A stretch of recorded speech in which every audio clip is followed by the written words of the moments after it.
Imagine करिए एक दिन आप सुबह सो के उठे और आपको पता चले कि आज आपके घर में पानी नहीं है। अब आप सोचिए कि आपका दिन कैसे निकलेगा, आप कैसे ब्रश करोगे, आप कैसे पानी पियोगे, आपके घर में कैसे खाना बनेगा, आप कैसे नहाओगे, आपके घर के कपड़े कैसे धुलेंगे। चलिए एक आध दिन की बात हो तो आदमी मैनेज भी कर ले, लेकिन मान लीजिए कि ये जो पानी की कमी है ये एक हफ्ते चल जाए। मान लीजिए आपके घर में पानी एक महीना ना है और मान लेते हैं कि आपके घर में एक साल तक पानी ना हो, तब आप समझ सकते हैं कि आप कैसे सरवाइव करेंगे। तब आपको पता चलेगा कि पानी की इंपॉर्टेंस क्या है। ये कोई इमेजिनरी बात नहीं है, क्योंकि यूनेस्को की एक रिपोर्ट आई है और उन्होंने ये कहा है कि 2050 तक आधे से ज्यादा दुनिया के जो लोग हैं वो वाटर स्कार्सिटी से जूझ रहे होंगे। इनके अनुमान के मुताबिक लगभग 2.14 बिलियन लोग जो हैं 2050 तक वाटर की स्कार्सिटी से जूझ रहे होंगे। सर वाटर स्कार्सिटी का मतलब क्या होता है? वाटर स्कार्सिटी का मतलब होता है जब पानी की जो सप्लाई है वो कम हो और डिमांड ज्यादा हो, तो इसे वाटर स्कार्सिटी कहते हैं। आप बोलोगे कि सर ये पानी की हमें कमी हो क्यों रही है? ऐसा क्या हो गया कि एकदम से हमारी पूरी धरती के लोग जो है पानी की कमी से परेशान हैं? क्योंकि हम भी सर बचपन से save water, save drinking water, do not waste drinking water सुनते आ रहे हैं। तो ऐसा क्या हो गया कि सर हमें पानी बचाने की जरूरत आ जाती है? तो देखिए यही मेरा नेक्स्ट टॉपिक है। यहां पे लिखा हुआ है कि कॉजेज ऑफ वाटर स्कार्सिटी। सबसे पहला कॉज वाटर स्कार्सिटी का मेरे बच्चों ये है कि there is low rainfall sometimes and even there is a variation in rainfall in some parts of the world.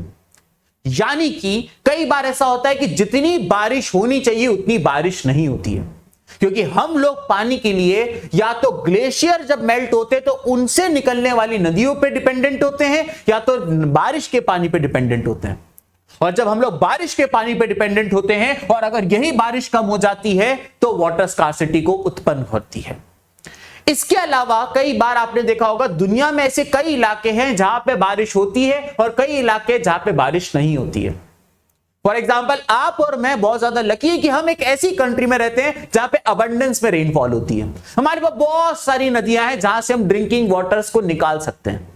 लेकिन दुनिया में ऐसी भी बहुत सारी कंट्रीज हैं जहां पे उतनी बारिश नहीं होती है, जो अपने पानी के लिए भी किसी और कंट्री के ऊपर डिपेंडेंट होते हैं। फॉर एग्जाम्पल नॉर्थ अफ्रीका की बहुत सारी कंट्री, यानी कि साहेल रीजन की country, for example gulf area की कंट्री जैसे कि सऊदी अरेबिया, ये सब छोड़िए हमारा पड़ोसी मालदीव्स को भी अगर पानी चाहिए रहता है तो बहुत सालों तक भारत ने मालदीव्स को पीने के पानी को मुहैया कराया है। तो लो रेनफॉल या फिर वेरिएशन इन रेनफॉल सबसे ज्यादा बड़ा कारण है वाटर स्कार्सिटी का। इसके अलावा अगर हम बात करें तो ओवर एक्सप्लॉइटेशन, हम लोगों ने अपने वाटर रिसोर्सेज को टेकन फॉर ग्रांटेड ले रखा है। इनको हम लोग अंधाधुंध इस्तेमाल करते हैं, इनको हम ओवर एक्सप्लॉइट कर रहे हैं। जितनी हमें जरूरत नहीं हो रही है हम उससे भी ज्यादा पानी इस्तेमाल करते हैं। हमारे घरों में बोरवेल लगी होती है, बटन चालू करते हैं, खूब सारा पानी आता है, हम लोग उस पानी को खूब सारा वेस्ट करते हैं, खूब सारी गाड़ियां धो रहे हैं, ये कर रहे हैं वो कर रहे हैं। तो ये ओवर एक्सप्लॉइटेशन के कारण भी हमारे वाटर रिसोर्सेज के ऊपर स्ट्रेन्स पड़ रहे हैं। इसके अलावा अगर हम बात करें तो हाई पॉपुलेशन, जैसा कि आपको पता होगा जितनी ज्यादा पॉपुलेशन होगी उनकी उतनी ज्यादा रिक्वायरमेंट होगी पानी की। जैसे कि मैं बैंगलोर में रहता हूं और यहां पर सबसे ज्यादा भी मैं देखता हूं, एक चीज नोटिस करता हूं, हर जगह आपको वाटर टैंकर्स देखने को मिलेंगे। इसका रीजन जानते हैं क्या? Over population. पूरे इंडिया से लोग बैंगलोर में आके बस गए हैं, इतने सारे लोग आके बस गए हैं, इतनी ज्यादा पॉपुलेशन हो गई है कि अब इनकी ड्रिंकिंग वाटर की रिक्वायरमेंट तक फुलफिल नहीं हो पा रही है। तो जितनी ज्यादा पॉपुलेशन होगी उनकी उतनी ही ज्यादा डिमांड होगी पानी की। इसके अलावा हमारा पॉइंट है एग्रीकल्चर। आपको तो पता ही है कि एग्रीकल्चर करने के लिए पानी इंपॉर्टेंट है, इरिगेशन करना पड़ता है ना हमें। तो अगर आपको एग्रीकल्चर भी करना है तो उसके लिए भी आपको पानी चाहिए। इनफैक्ट अगर पॉपुलेशन बढ़ेगी तो उनको पीने का पानी तो चाहिए ही चाहिए, उनको साथ ही साथ खाना भी चाहिए। उनको जितना खाना चाहिए रहेगा उतना आपको एग्रीकल्चर करना पड़ेगा, और जितना आपको एग्रीकल्चर करना पड़ेगा उतना ही ज्यादा आपको इरिगेशन के लिए पानी चाहिए, और जितना ज्यादा इरिगेशन के लिए पानी इस्तेमाल होगा उतना ही ज्यादा हमारे वहां पानी की किल्लत होगी, यानी कि वाटर स्कार्सिटी। इसके अलावा लास्ट पॉइंट ये है पॉल्यूशन, यानी कि हमारे पास जो है भी वाटर रिजर्वॉयर्स, हमारे जितने भी पानी के सोर्सेस हैं हम उनको भी पॉल्यूट करते जा रहे हैं। जो हमारे पास चीजें हैं हम उनको भी नहीं संभाल के रख पा रहे हैं। हमारी नदियां पॉल्यूटेड है, हमारे तालाब पॉल्यूटेड है। सर कैसी बातें कर रहे हैं, सब कुछ चंगा है हमारे कंट्री में।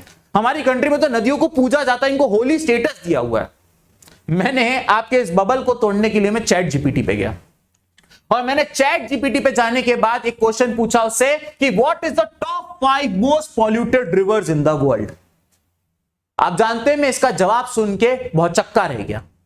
दुनिया की 5 सबसे ज्यादा पॉल्यूटेड प्रदूषित नदियों में से शुरुआत की 2 हमारे भारत की है, गंगा नदी और यमुना नदी। ये कितनी अनफॉर्चुनेट बात है और ये कितनी हमारे लिए शर्मसार करने वाली बात है कि एक ऐसा देश जहां पे नदियों को पूजा जाता है, गंगा मां माना जाता है, वहां पे वो दुनिया की सबसे ज्यादा पॉल्यूटेड नदियों की लिस्ट में टॉप पर है। यमुना के तो ये हाल हो जाते हैं कि विंटर्स के सीजन में यमुना के ऊपर इस तरीके का फ्रॉथ देखने को मिलता है, इतनी ज्यादा पॉल्यूटेड हो चुकी है यमुना नदी। तो हमारे जो वाटर रिजर्वॉयर्स हैं हमने उनको भी पॉल्यूटेड कर रखा है। गंगा नदी के किनारे बहुत सारे बड़े बड़े शहर हैं और अनफॉर्चुनेटली ये जो शहर है ये प्लान करके नहीं बनाए गए थे, जिनके कारण इन सारे शहर का जो सीवेज है, जो इनकी नालियां हैं, वो हम अपनी ये नदियों के ऊपर डायरेक्ट अनट्रीट करके इनको हम छोड़ देते हैं, जिसके कारण ये नदियां हमारी पॉल्यूट हो रही हैं। इसके अलावा अगर हम बात करें कि ठीक है सर हमने आपकी बात समझ ली, अब आप ये बताइए कि हमें पानी को पीने के लिए हमें जरूरत है और क्या क्या हमारे लिए इंपॉर्टेंस है पानी की, हम क्यों पानी को कंजर्व करें, what is the need of water conservation and management. तो भाई साहब सबसे पहली पॉइंट तो ये है कि अगर आप पानी को कंजर्व करेंगे तो इससे आप लोग के हेल्थ हैजार्ड से आप बच जाएंगे। देखिए अगर आपका पानी गंदा होगा तो आप उस गंदे पानी को पी के बीमार हो सकते हैं और कई बार ये बीमारियां इतनी ज्यादा हो जाती हैं कि वो जानलेवा साबित हो जाती हैं। अगर पानी, चलिए एक तो ये बात हो गई कि पानी पॉल्यूटेड पानी आपने कंज्यूम कर लिया, लेकिन अगर पानी हो ही ना तो फिर तो आप और मैं प्यास से मर जाएंगे। क्या आपको पता है हर साल हमारे भारत में 15 लाख लोग वाटर बॉर्न डिसीजेस के कारण मर जाते हैं, डेंगू मलेरिया जैसी बीमारियों से मर जाते हैं। 15 लाख लोग, सोचिए कितना बड़ा नंबर है ये। तो वाटर को, हमारे नदी को, हमारे तालाबों को, हमारे वाटर रिजर्वॉयर्स को सेव करना हमारे लिए इसलिए बहुत ज्यादा इंपॉर्टेंट है। हेल्थ हजार्ड्स को ये लोग नहीं तो जन्म देते हैं। इसके अलावा पानी की हमारे लिए रिक्वायरमेंट है फूड सिक्योरिटी के लिए। भाई साहब पानी होगा तो ही खाना होगा, क्योंकि खाने के लिए हमें एग्रीकल्चर करना है और एग्रीकल्चर के लिए हमें पानी चाहिए रहता है फॉर इरिगेशन। इसके अलावा अगर हम बात करें तो वाटर रिसोर्सेज को हमें कंजर्व करने के लिए इसलिए भी जरूरत है क्योंकि बहुत सारे लोगों की लाइवलीहुड इसके ऊपर डिपेंडेंट होती है, बहुत सारे लोगों की। भाई साहब दुनिया की कोई भी इंडस्ट्री हो, कोई भी फैक्ट्री हो, वो उसमें डायरेक्टली या इनडायरेक्टली पानी का इस्तेमाल होता है। आपको पता है आपके जितने भी इलेक्ट्रॉनिक आइटम्स होते हैं इनफैक्ट उनको बनाने में भी पानी का इस्तेमाल होता है। आप बोलोगे सर झूठ बोल रहे हो यार आप, इलेक्ट्रॉनिक आइटम्स हम पानी डाल देंगे तो फिर तो वो तो खराब हो जाएंगे। सर जी नहीं, जितने भी इलेक्ट्रॉनिक आइटम्स हैं, चाहे वो होम अप्लायंसेस हो, टीवी फ्रिज वगैरह हो, या फिर वो आपका मोबाइल हो, या फिर आपकी इलेक्ट्रिक गाड़ी हो, हर चीज के अंदर एक चिप लगती है जिसे सेमीकंडक्टर चिप कहा जाता है। ये सेमीकंडक्टर चिप जो है ये दुनिया में सबसे ज्यादा चाइना के पड़ोस में एक देश है जिसका नाम है ताइवान, ये वहां बनती है। आप बोलेंगे कि सर हमारे इंडिया में क्यों नहीं बनती है, इसका रीजन है कि सेमीकंडक्टर चिप को बनाने के लिए बहुत सारा पानी लगता है, इसको बार बार साफ करना पड़ता है, धोना पड़ता है, और इतना सारा पानी अभी हम इंडिया में सेमीकंडक्टर चिप में अगर दे देंगे तो हमारे लोगों को पीने के पानी की दिक्कत हो जाएगी, किसानों को इरिगेशन करने में पानी की किल्लत हो जाएगी। तो जैसा कि मैंने आपको बताया इस दुनिया में जितनी भी फैक्ट्रीज और इंडस्ट्रीज हैं वो डायरेक्टली या फिर इनडायरेक्टली पानी उसमें लगता ही लगता है। तो बहुत सारे लोग की लाइवलीहुड यानी कि जीवनी उनके ऊपर डिपेंडेंट है। इसके अलावा लास्ट पॉइंट मैंने यहां पे बताया गया है to prevent degradation of our natural ecosystem. एक सिंपल सा लॉजिक मैं आप लोग को बताता हूं। अगर मान लीजिए कि यहां पर मान लेते हैं एक नदी बह रही है और ये जो नदी है ये पॉल्यूट हो गई है, इसमें बहुत ज्यादा प्रदूषण फैल गया है। अब इससे क्या होगा, जब ये नदी में बहुत ज्यादा प्रदूषण फैल जाएगा तो धीमे धीमे करके इसमें जितने भी एक्वाटिक एनिमल्स हैं, जितनी भी मछलियां हैं वो मर जाएंगी। जब मछलियां मर जाएंगी तो जो लोग मछली को खाते हैं फूड चेन में वो उनके ऊपर डिपेंडेंट आएगी। तो ऐसे करके धीमे धीमे करके हमारा पूरा इकोसिस्टम इफेक्ट हो जाएगा अगर कोई वाटर रिजर्वॉयर खराब हो जाता है या पॉल्यूट हो जाता है। तो ये बात मुझे आप लोग को बतानी थी in the topic of need of water conservation and management. आशा करता हूं आपको ये बात समझ में आ गई होगी। अब अगला हमारा जो टॉपिक है वो है मल्टीपर्पस रिवर प्रोजेक्ट।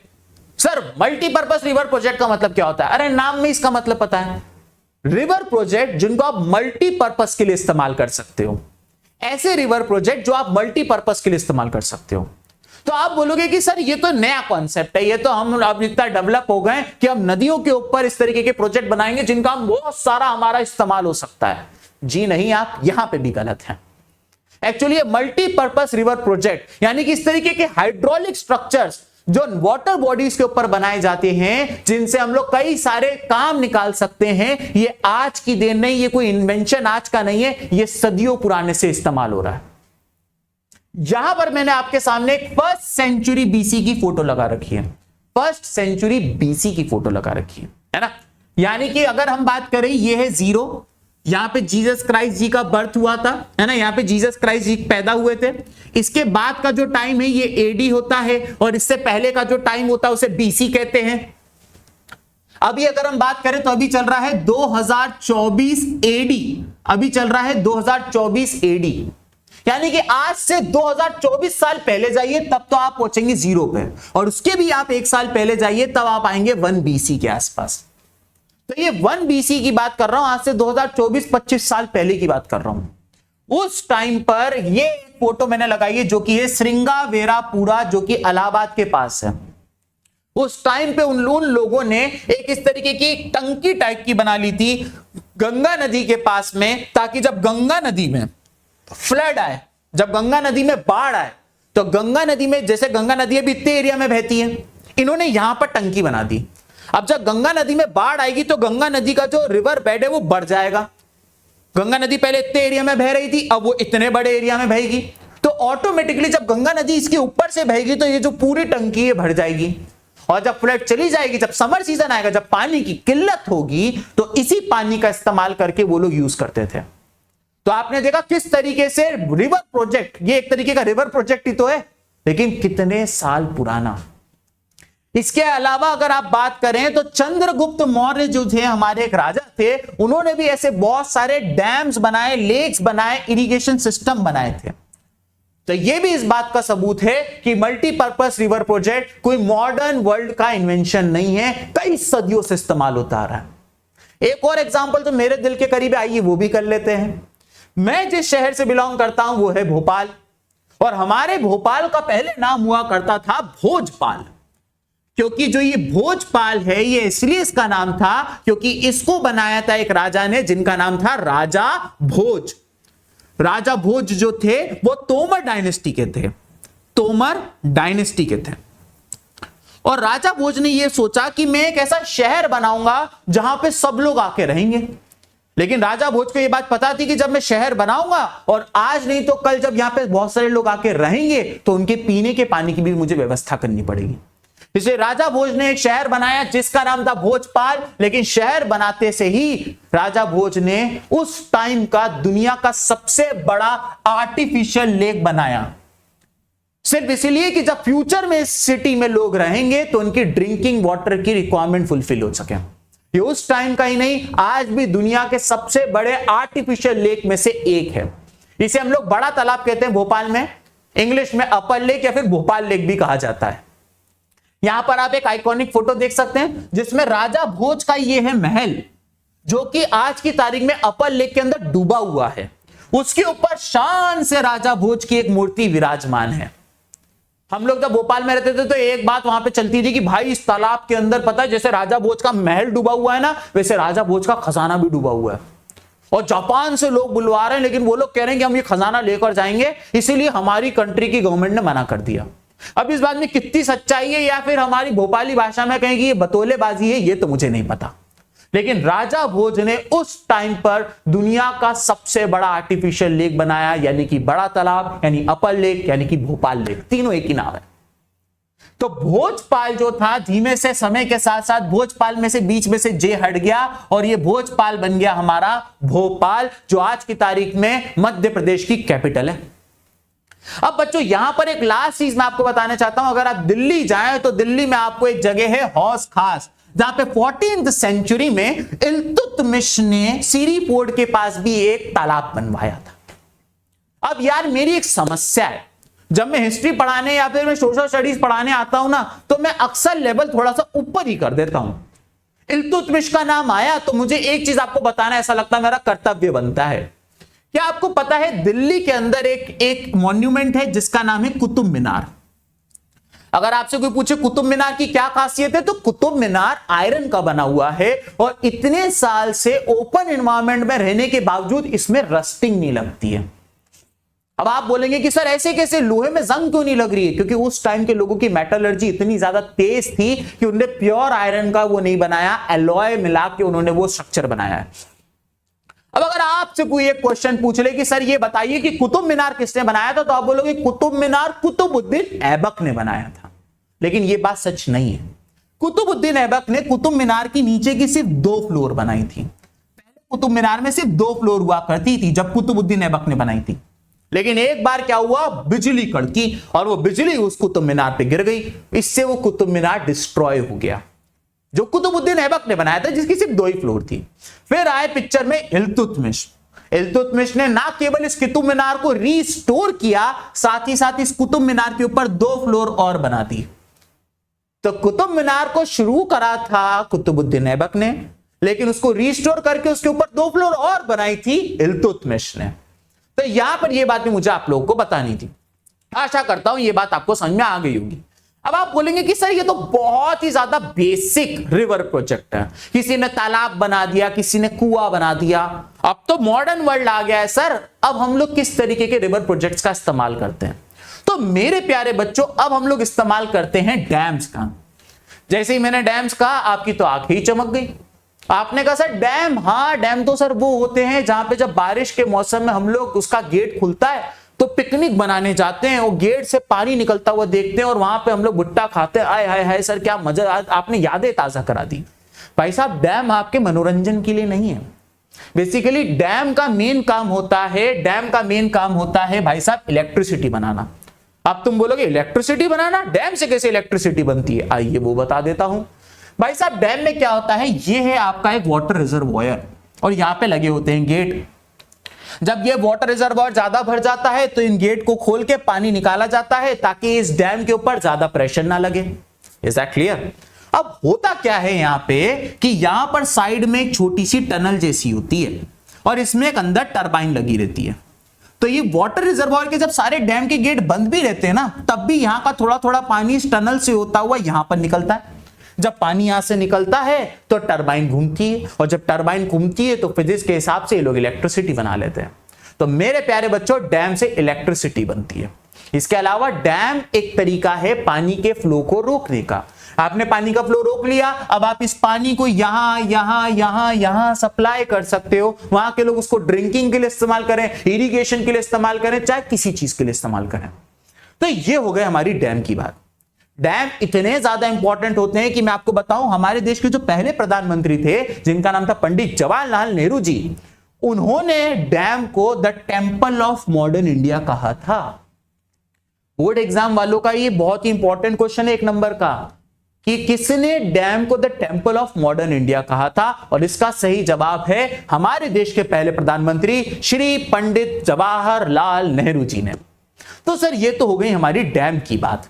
अब मैं आप लोग को एक बात बताना चाहता हूं कि डैम के लेकिन कुछ नेगेटिव इंपैक्ट्स भी होते हैं। सर डैम के नेगेटिव इंपैक्ट्स क्या होते हैं? सबसे पहली बात ये होती है कि डैम जो है वो सॉइल की फर्टिलिटी को खराब कर देता है। क्या होता है ना कि अगर आपने मान लीजिए यहां पे डैम बना दिया, आपने मान लीजिए यहां पे एक डैम बना दिया है, ठीक है ना। अब जब आप डैम बना देते हो, जब आप पानी को रोक लेते हो, पानी के फ्लो को जाने से रोक देते हो, तो पानी ऐसे में बढ़ता है। जब पानी ऐसे में बढ़ेगा तो जो यहां की मिट्टी है वो पानी में डूब जाएगी, ये पानी में डूब जाएगी। और जब ये वहां की मिट्टी पानी में डूब जाएगी तो फिर तो मिट्टी वेस्ट हो गई ना। तो एक तो सबसे बड़ी प्रॉब्लम ये है। दूसरी बात आपको ये बतानी है impact of aquatic life. Sir इसका क्या मतलब होता है? बहुत सिंपल बात है, मैं आपको एक एग्जांपल से बताता हूं। आप लोगों को पता होगा कि ये ऐसा हमारा प्यारा भारत नीचे से कुछ ऐसा दिखता है। यहां पर एक स्टेट पड़ता है जिसका नाम है ओडिशा। आपको पता है ओडिशा में हर साल में एक बार एक्वाटिक टर्टल्स आते हैं और यहां पर आके, ओडिशा का एक बीच है, मेरे को बीच का नाम याद नहीं आ रहा, आप मुझे कमेंट सेक्शन में जरूर बताइएगा कि अगर आप गूगल करके बता पाओ तो, क्योंकि मुझे मालूम है तुमको भी नहीं पता है। तो यहां पर एक बीच है वहां पे साल में एक बार टर्टल्स आते हैं और अंडे देते हैं। इसी बीच पर आके अंडे देते हैं, और कहीं जाके अंडे नहीं देते, इसी बीच पर वो लोग अंडे देते हैं। तो यहां पर अगर मान लीजिए कि वैसे तो देखो समुद्र पे डैम वैम बनता नहीं है, लेकिन अगर मान लीजिए कि मैं यहां पर एक डैम बना दूं, तो जो यहां पे टर्टल आएंगे, देखो यहां पे मैं टर्टल की कितनी क्यूट फोटो बना रहा हूं, ओए होए होए होए, ड्राइंग आर्टिस्ट तो मैं बहुत कलाकार हूं। तो ये टर्टल आएगा, ये इसने आके देखा कि सर यहां पे तो डैम पे बना दिया है, तो अब वो अंडे कहां देगा? अनफॉर्चुनेटली फिर उसको भाई समुद्र में अंडे देने पड़ेंगे, अंडे बह जाएंगे, या फिर कोई बड़ी मच्छी आके वो अंडे खा जाएगी। तो आपने देखा किस तरीके से एक्वाटिक लाइफ पे भी असर पड़ जाता है अगर आप डैम बना देते हो तो। इसके अलावा डैम के बनने से क्रॉपिंग पैटर्न भी चेंज हो जाता है। सर क्रॉपिंग पैटर्न कैसे चेंज हो जाता है, ये बात आपकी नहीं समझ में आई। सिंपल लॉजिक है, आइए समझें। देखिए मान लेते हैं, मैं आपको एक एग्जांपल से समझाता हूं कि यहां पे मान लेते हैं, मैं दूसरा कलर इस्तेमाल करूंगा, हाँ, तो यहां पे मान लेते हैं एक नदी जा रही है, ठीक है ना, और इस नदी के पास में मेरा यहां पर एक आदमी है जिसका नाम है पप्पू। यहां पे एक आदमी है पप्पू, ये पप्पू का खेत है, ठीक है। अब पप्पू का जो खेत है, क्योंकि वो नदी के पास में है, तो उसको पानी इजीली मिल जाएगा। पानी इजीली मिल जाएगा तो इजीली इरिगेशन कर पाएगा। और जब बहुत सारे पानी हो और आप ऐसे टाइम पे इरिगेशन करना चाहते हो, तो ये जो पप्पू भाई साहब हैं, ये उगाएंगे यहां पे खरीफ क्रॉप्स, क्योंकि खरीफ क्रॉप्स वो होती हैं जिनको बहुत सारा पानी चाहिए। पप्पू के पास पानी है भी, पप्पू बढ़िया ऐसे पानी लेगा और यहां पर जाके अपने एग्रीकल्चर फील्ड में यूज करेगा। ऑन द अदर हैंड, अगर मान लेते हैं कि यहां पर एक अंकल है जो यहां रहते हैं, जिनका नाम है आरिफ। अब आरिफ का जो खेत है वो नदी से दूर है, तो पानी की कमी है, क्योंकि यहां से यहां तक तो पानी आ नहीं सकता। तो आरिफ भाई साहब क्या करते थे, आरिफ भाई साहब वो क्रॉप उगाते थे जिनको कम पानी चाहिए, इसलिए आरिफ भाई साहब उगाते थे राबी क्रॉप्स। तो लाइफ सेट थी। अब मंडी में राबी क्रॉप्स भी है और खारिफ क्रॉप भी है। खारिफ क्रॉप क्यों है? क्योंकि इनके पास पानी है। राबी क्रॉप क्यों है? क्योंकि इनके पास पानी नहीं था। तो दो लोग दो अलग अलग टाइप की क्रॉप उगा रहे थे। लेकिन अगर मान लेते हैं कि मैं यहां पर एक डैम बना दूं, मान लेते हैं कि मैंने यहां पर एक डैम बना दिया, ठीक है, यहां पे मैंने एक डैम बना दिया। अब यहां पे पानी स्टोर हो गया है, और पानी को स्टोर करने के बाद अगर मान लीजिए कि मैं पाइप्स की मदद से पानी यहां से लेकर आऊं और मैं आरिफ के खेत तक पहुंचा दूं, तो आरिफ के पास भी पानी आ जाएगा। अब आरिफ भी भाई साहब क्या करेंगे, उन्होंने कहा मैं भी राबी क्रॉप्स नहीं उगाऊंगा, अब मैं भी खारिफ क्रॉप उगाऊंगा। सब खारिफ उगा रहे हैं क्योंकि इनके पास भी पानी आ गया है। तो आपने देखा किस तरीके से क्रॉपिंग पैटर्न्स चेंज हो जाते हैं। इसके अलावा अगला पॉइंट क्या लिखा हुआ है, यहां पे एक वर्ड लिखा हुआ है सेडिमेंटेशन। सेडिमेंटेशन का मतलब क्या होता है कि मान लेते हैं कि मेरे पास ये बॉटल है और मान लेते हैं ट्रांसपेरेंट बॉटल है। इस बॉटल के अंदर पानी है, पानी के अंदर रेत, और मैंने रेत को ऐसे ऐसे ऐसे करके घुमा दिया। तो जितनी देर पानी घूमेगा उतनी देर रेत घूमेगी। लेकिन अगर मैं इस बॉटल को ऐसे छोड़ दूं और थोड़ी देर बाद पानी को मैं रेस्ट करने दूं, तो सारी रेत नीचे आके डिपॉजिट हो जाएगी। इसे कहते हैं सेडिमेंटेशन। उसी तरीके से जब आप डैम बना देते हो और बहते हुए पानी को जब आप रोक देते हो, जब पानी बह रहा था तो अपने साथ धूल, मिट्टी, पत्थर, कंकड़ सब ले जा रहा था। लेकिन जब आपने उसका फ्लो रोक दिया तो वो पानी रुक जाएगा, तो धीमे धीमे करके उसके अंदर जितनी भी चीजें वो आके नीचे जमा हो जाएंगी। इसे कहते हैं सेडिमेंटेशन। इसलिए आपने देखा होगा जब डैम का गेट पहली बार खुलता है, तो जैसे ही गेट खुलता है तो पानी नहीं निकलता है, पहले बहुत सारी मिट्टी, कंकड़, पत्थर, गंदगी निकलती, क्योंकि वो नीचे जमा हो जाती है ना मेरे प्यारे बच्चों। तो ये बात यहां पे लिखी हुई है। इसके अलावा बताया गया है displacement of local people. Simple logic है भाई साहब, यहां पर मैंने एक डैम बना दिया और डैम का पानी, जब डैम बना दिया तो उसने पानी के फ्लो को रोक लिया। जब पानी का फ्लो रुक जाएगा तो पानी ऐसे बढ़ने लगेगा, और जब पानी ऐसे बढ़ने लगेगा तो फिर क्या होगा, सिंपल सी बात है, यहां की मिट्टी जब बह जाएगी तो जो यहां पे ट्राइबल लोग रहते हैं, मैं दूसरे कलर से लिख देता हूं आपके लिए, यहां पे जो ट्राइबल लोग रहते हैं वो ट्राइबल लोगों को यहां से जाना पड़ेगा, क्योंकि उनके जंगल में, उनके गांव में पानी भर गया है। तो अनफॉर्चुनेटली इनको यहां से निकल के बाहर जाना पड़ेगा। तो यही बात मैंने यहां बताई गई है कि लोकल पीपल का डिस्प्लेसमेंट होता है। ट्राइबल लोग जो उस नदी के किनारे रहते तो उनको वहां से हटना पड़ता है। और last but not the least, कि डैम बनने से इंटरस्टेट वाटर डिस्प्यूट को भी जन्म मिलता है। नहीं आया समझ में? आओ मैं बता देता हूं भाई, एक सिंपल सी बात है, मैं आपको एक एग्जांपल से समझाता हूं। अगर आप इंडिया का मैप नीचे से देखें तो इंडिया का मैप नीचे से ऐसा है, यहां पर आपको एक स्टेट देखने को मिलेगा कर्नाटका, यहां पर है केरला, यहां पर है तमिलनाडु और यहां पर है आपका आंध्र प्रदेश। यहां से एक नदी जाती है, यहां से एक नदी जाती है, यूं होती हुई यूं जाती है, कृष्णा गोदावरी बेसिन कहते हैं हम लोग इसको नॉर्मली। अब होता क्या है कि ये जो नदी है ये यहां से यहां जा रही है, इस डायरेक्शन में जा रही है। अब अगर मान लीजिए कर्नाटका की गवर्नमेंट इसके ऊपर डैम बना दे और इस पानी को रोक ले, तो जो ये नदी कर्नाटका से आंध्र प्रदेश जा रही थी, अगर यहां पे ये डैम बना के इसका पानी रोक लेंगे तो कर्नाटका के लोग ही इस डैम के पानी का इस्तेमाल कर पाएंगे, आंध्र प्रदेश वाले तो पानी का इस्तेमाल ही नहीं कर पाएंगे, उनको पीने की प्रॉब्लम, पानी की प्रॉब्लम हो जाएगी। दूसरी बात, डैम किसने बनाया? कर्नाटका ने। बिजली किसको मिलेगी? कर्नाटका को। फायदा किसका होगा? कर्नाटका के लोगों का होगा। तो ऐसे में जब भी हमारे देश में, तो आपको पता ही है कि बहुत सारी इंटरस्टेट रिवर्स है, कई स्टेट से होती हुई निकलती हैं। तो ऐसे में इन नदियों के ऊपर जब डैम बन जाते हैं तो वो इंटरस्टेट वाटर डिस्प्यूट को राइज करते हैं। तो यहां पर मैंने आपको बताया है कृष्णा गोदावरी जो है वो एक ऐसा वाटर डिस्प्यूट है जो कर्नाटका और आंध्र प्रदेश की गवर्नमेंट के बीच में है। आज भी सुप्रीम कोर्ट में लड़ रहे हैं लोग। आ रही मेरी बात समझ में? इवन कावेरी नदी को इंडिया की सबसे ज्यादा डिस्प्यूटेड रिवर कहा जाता है क्योंकि उसके बारे में उसके कारण सबसे ज्यादा लड़ाई होती है। तो ये एक और नेगेटिव इंपैक्ट था मल्टीपर्पज प्रोजेक्ट का। अब जब हम लोग डैम्स की बात कर ही रहे हैं तो आइए कुछ इंडिया के मेजर डैम्स को पढ़ लेते हैं, क्योंकि एग्जाम में आपसे क्वेश्चन पूछा जा सकता है कि बताओ ये डैम कौन सी नदी पे बना है या इस नदी पर नीचे दिए गए ऑप्शन में से कौन सा डैम है।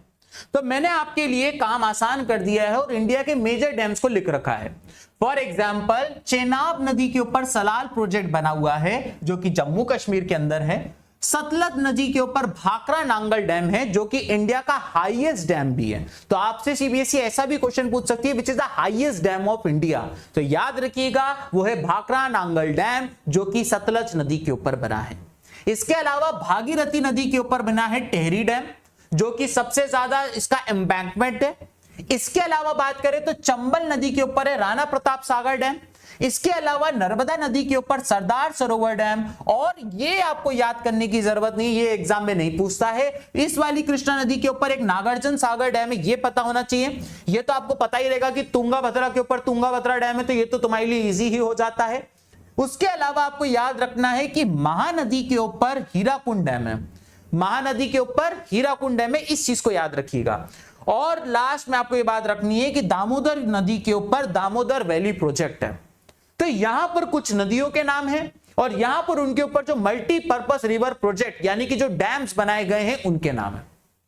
आपके दिमाग में क्वेश्चन तो आ ही गया होगा कि सर हमें आपसे यही प्रॉब्लम है, इतना बड़ा आपने टेबल दे दिया और कहते हो याद करो, याद ही तो नहीं होता, कुछ इसकी ट्रिक बता दीजिए ना। लीजिए, मैंने आपकी बात सुन ली, मैंने इसको बनाने याद करने की एक ट्रिक बना रखी है। लेकिन ये मेरी आपसे गारंटी है कि आप इंटरनेट में कहीं भी छान लीजिए, दुनिया की किसी भी किताब को उठा के ढूंढ लीजिए, आपको ये ट्रिक और कहीं नहीं देखने को मिलेगी, क्योंकि ये ट्रिक मैंने बनाई है, एक्सक्लूसिव है ये, इसके राइट्स मेरे पास है।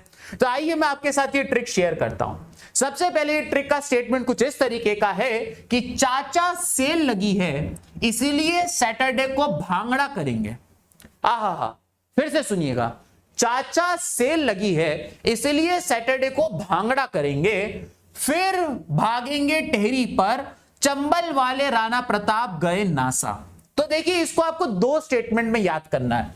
सबसे पहला स्टेटमेंट आपको क्या याद रखना है? चाचा सेल लगी है इसीलिए सैटरडे को भांगड़ा करेंगे, फिर भागेंगे टेहरी पर। तो एक स्टेटमेंट तो हो गया हमारा यहां तक, ठीक है ना। चाचा सेल लगी है इसीलिए सैटरडे को भांगड़ा करेंगे, फिर भागेंगे टेहरी पर। चाचा सेल लगी है इसीलिए सैटरडे को भांगड़ा करेंगे, फिर भागेंगे टेहरी पर।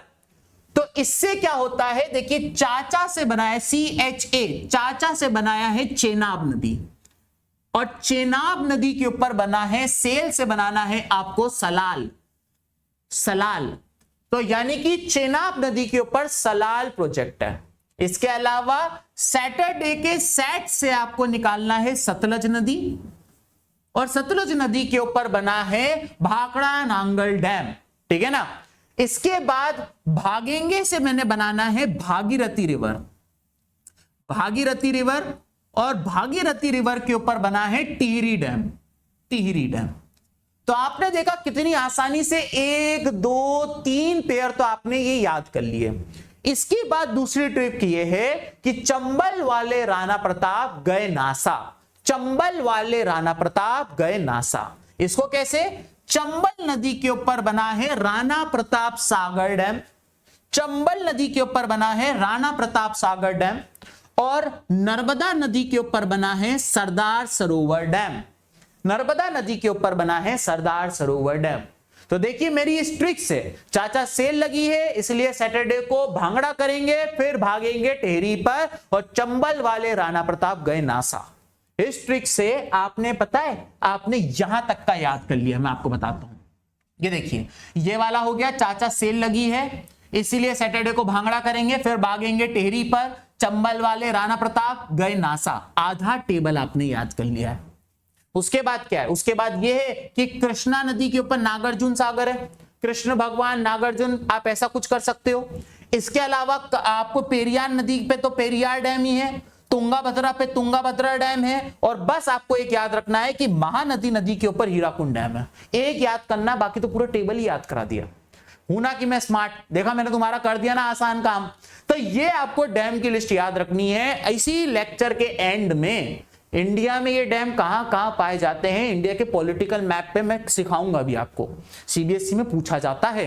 तो चलिए आगे बढ़ते हैं। अब यहां पर मैंने एक डैम के बारे में आप लोग को बताया जिसका नाम था सरदार सरोवर डैम। ये देख सकते हैं आप लोग, सरदार सरोवर डैम। अब देखिए सरदार सरोवर डैम की बात आई ही है, तो ये बात तो मुझे बताना आपको जरूरी था, और ये टॉपिक है अपोजिशन टू मल्टीपर्पज प्रोजेक्ट्स। कई बार ये जो बड़े बड़े मल्टीपर्पज प्रोजेक्ट होते हैं, इनको जो लोकल लोग होते हैं इतने अच्छे से एक्सेप्ट नहीं करते हैं, और ये लोग नहीं चाहते कि मल्टीपर्पज प्रोजेक्ट जो हैं ये बने। इसका एक बेहतरीन एग्जांपल आपके सामने है नर्मदा बचाओ आंदोलन।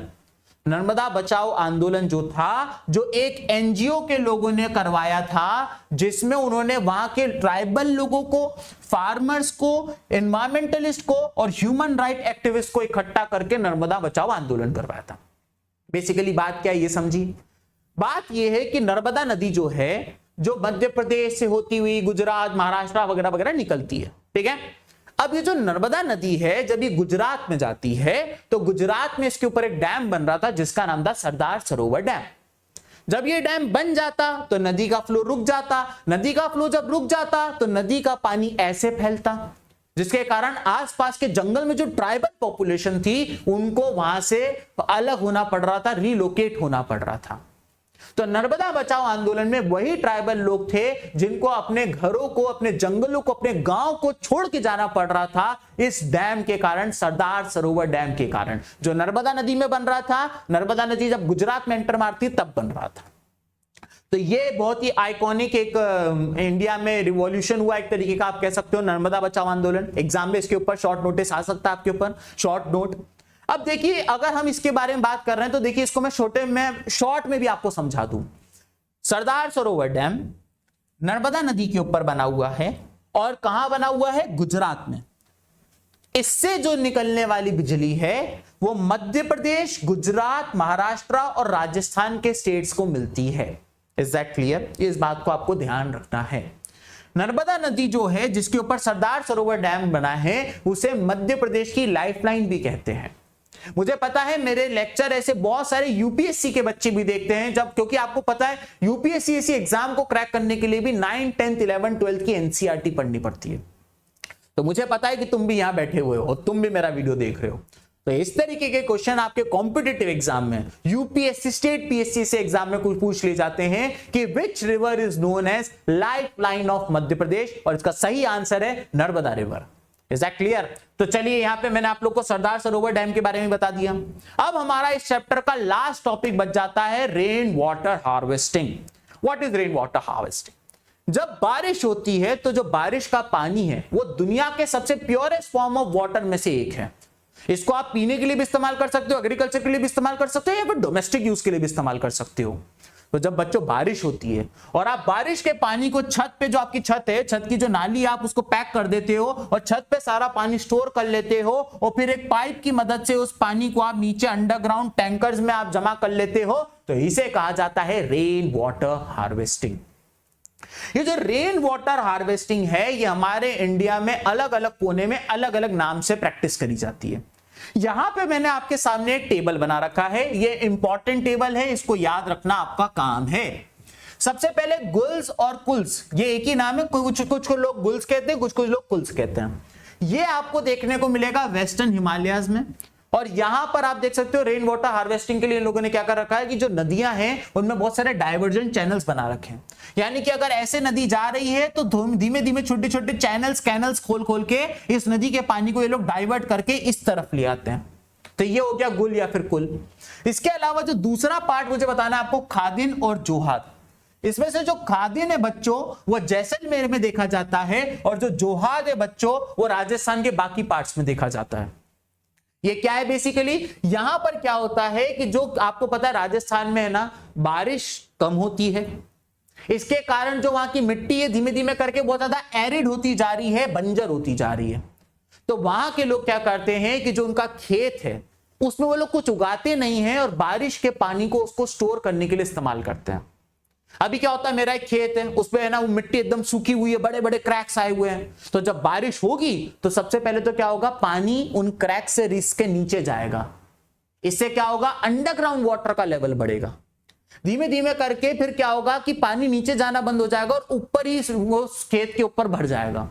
और फिर जब बारिश चली जाएगी समर सीजन में मैं उसी पानी का इस्तेमाल करूंगा। इसे कहा जाता है खादिन और जोहाद।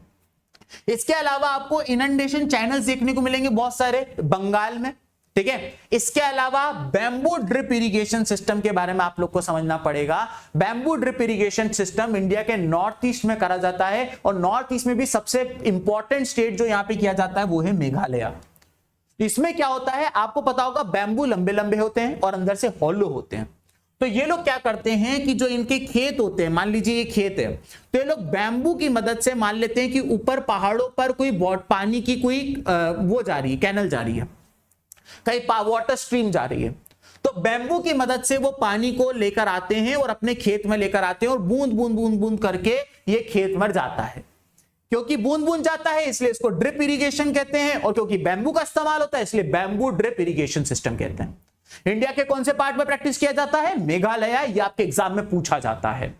इसके अलावा लास्ट बात आपको समझना है, टंकास। टंकास पता नहीं क्यों स्कूल वाले इतना डिफिकल्ट करके बच्चों को पढ़ाते हैं, बच्चों की नींदें उड़ी हुई है टंकास से। मैं बताऊंगा कुछ नहीं है।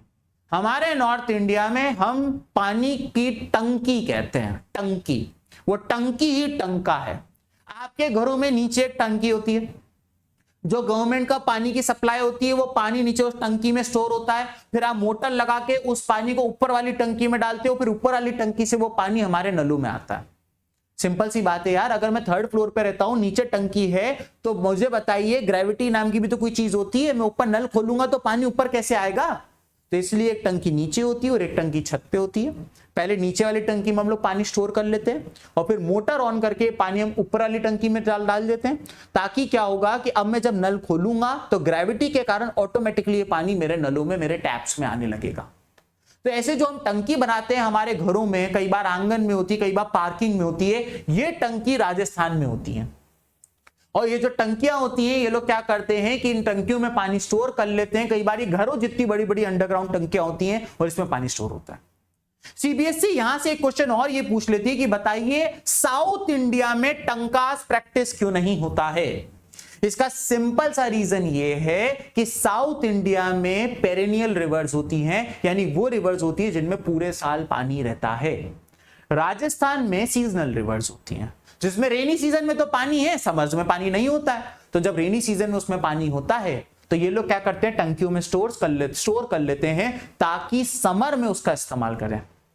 साउथ इंडिया में उनको स्टोर करने की जरूरत नहीं पड़ती है, क्योंकि पेरेनियल रिवर्स होने के कारण पूरे साल उन नदियों में पानी होता है, तो उनको पानी स्टोर करने की क्या जरूरत, तो वो लोग टंकास बनाते ही नहीं है। याद रहेगा ना आप लोग को। तो ये वाली बात आप लोग को यहां पे समझनी थी।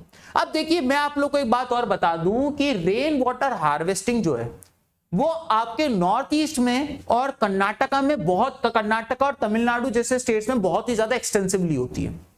आपको पता है, मैं एक चीज बताता हूं, नॉर्थ ईस्ट में कुछ जगह हैं जैसे कि शिलोंग, मेघालय, चेरापूंजी और मौसिनराम।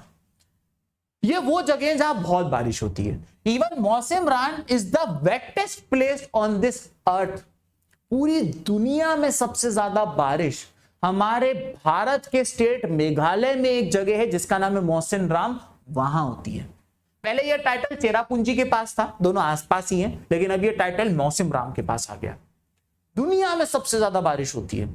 इस बात का अंदाजा कितनी बारिश होती है मैं आपको बता दूं कि मौसिनराम में साल में करीब करीब 12,000 मिलीमीटर बारिश हो जाती है।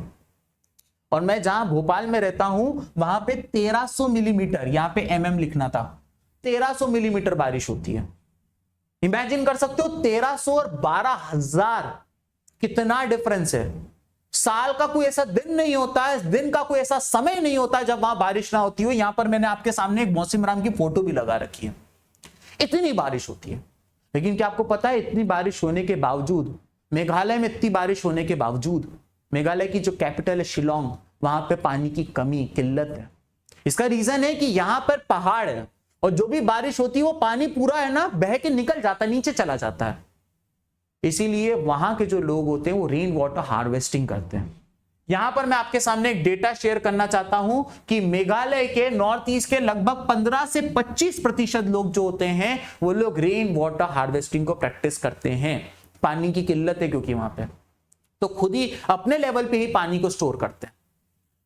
दूसरी बात अगर मैं आपको बता दूं कि अगर आपसे कोई पूछेगा ठीक है सर रेन वाटर हार्वेस्टिंग बहुत अच्छा है, बताओ इसके क्या एडवांटेजेस है। अरे इतना पढ़ाने के बाद अगर तुम्हें एडवांटेजेस भी बताने पड़े तो मैं तुम्हारा क्या ही करूं। अरे बहुत एडवांटेजेस हैं। सबसे पहली बात, इस पानी का तुम इस्तेमाल कर सकते हो पीने के लिए, डोमेस्टिक यूज के लिए। और दूसरी बात कि ये जो पानी होता है अगर तुमने इसको बेसमेंट में स्टोर कर लिया तो जो नीचे से ये अगर पानी स्टोर रहेगा तो ये नीचे से कूलिंग इफेक्ट भी देता है।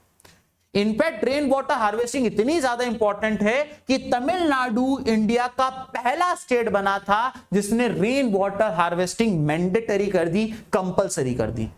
तमिलनाडु के हर स्टेट, हर घर के अंदर रेन वाटर हार्वेस्टिंग सिस्टम लगाना जरूरी है। और अगर आपने नहीं लगाया तो आपके ऊपर फाइन हो सकता है और उसके बाद भी नहीं लगाया तो जेल भी हो सकती है।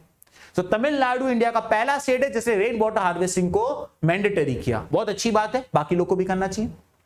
इसी के साथ ये चैप्टर होता है समाप्त। मैंने 1 घंटे के अंदर ज्योग्राफी का वाटर रिसोर्सेज चैप्टर पूरा आपका समाप्त करा दिया।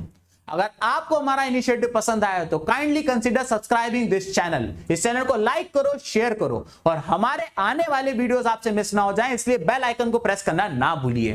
ठीक है बच्चों, अब यहां पर मैं 2 मिनट आपका लेके एक बात आपको और बताना चाहता हूं। आपके प्री बोर्ड्स आने वाले हैं और उसके बाद आपके बोर्ड्स भी आने वाले हैं। अगर अभी भी आपने तैयारी नहीं करी और अगर आपको टेंशन हो रही है तो अनअकैडमी आपके लिए एक बहुत ही खास चीज लेकर आया है और यह है हमारा निश्चय बैच। अनअकैडमी का जो निश्चय बैच है, इस बैच के अंदर आपको ये जो निश्चय बैच है ये बच्चों 2 दिसंबर से ऑन एयर हो रहा है। 2 दिसंबर को हम ये बैच चालू कर रहे हैं। 40 दिन आपका ये बैच चलेगा और इन 40 दिन के अंदर physics, chemistry, bio, maths, English और सोशल स्टडीज, ये 6 सब्जेक्ट की पूरे साल की तैयारी मैं और मेरी टीम आपकी कराएंगे। ना केवल आपका पूरा साल का हम आपका सिलेबस कराएंगे, साथ ही साथ weekly test, 1-on-1 mentorship session और सैंपल पेपर जैसी चीजें भी होंगी। ये सब कुछ आपको अनअकैडमी की ऐप पे मिलेगा। बैच का नाम है निश्चय बैच। नीचे डिस्क्रिप्शन बॉक्स पे इसका लिंक भी मौजूद है बच्चों। अगर आप इस बैच में एनरोल करना चाहते हैं तो जाइए उस लिंक पर टैप करिए। लेकिन जो प्राइसेस दिए उस प्राइसेस को आप पे मत करिएगा, लेकिन आपके लिए मैं एक खास तोहफा लेकर आया। अगर आप ये कोड इस्तेमाल करते हैं SID11 तो आपके प्राइसेस 50% ऑफ हो जाएंगे और ये बैच आपको लगभग 1000 रुपए के आसपास मिल जाएगा। 1000 रुपए में पूरे साल का सिलेबस, 6 सब्जेक्ट का सिलेबस, सैंपल पेपर और साथ ही साथ वीकली टेस्ट भी 1000 रुपए में। तो याद रखिए, आप अगर इस बैच में एनरोल करना चाहते हैं तो नीचे डिस्क्रिप्शन बॉक्स में दिए लिंक को टैप करिए, कोड इस्तेमाल करिए SID11 और 50% ऑफ का फायदा उठाइए। तो चलो बच्चों, अगली क्लास में मिलते हैं। Till next time, let's crack it.